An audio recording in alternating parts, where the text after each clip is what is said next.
મેં જ્યારે વણેલા ગાંઠિયાની ચટણીની recipe share કરીને ત્યારે બહુ જ બધાના ડીએમ અને કમેન્ટ આવ્યા કે વણેલા ગાંઠિયાની રેસીપી પણ આપો.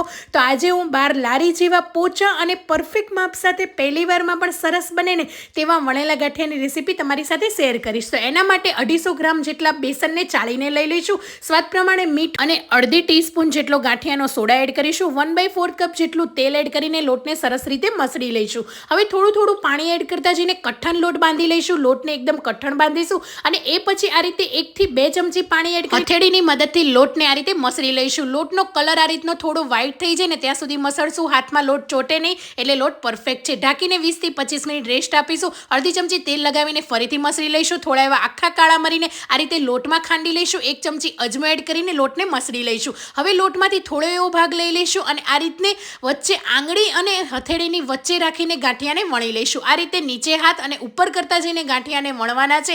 વિડીયોમાં બતાવ્યું એ રીતે ગાંઠિયા વણાઈ જાય એટલે એકદમ લો ગેસની ફ્લેમ પર ગાંઠિયાને તેલની અંદર એડ કરી દેવાના છે અને ઉપર આવી જાય ને પછી થોડીવાર મીડિયમ ગેસની ફ્લેમ પર બંને સાઈડ સરસ રીતે કૂક થઈ જાય એટલે કાઢી લેવાના છે. ગાંઠિયા ફૂલીને ડબલ થઈ ગયા છે અને બધા જ ગાંઠિયામાં ક્રેક્સ પડ્યા છે એટલે પરફેક્ટ ગાંઠિયા બનીને તૈયાર છે. આ રીતે હાથમાં ભૂકો કરશો તો પણ તેલ નહીં રહે એટલે ગાંઠિયા આપણા પરફેક્ટ છે. ઉપરથી હિંગ અને ચાટ મસાલો એડ કરી લઈશું. તો ગાંઠિયાને ડુંગળી, ચટણી અને સંભારા સાથે સર્વ કર્યા છે. અને નાયલોન ફાફડાની રેસીપી જોઈતી હોય ને તો જરૂરથી કમેન્ટ કરજો.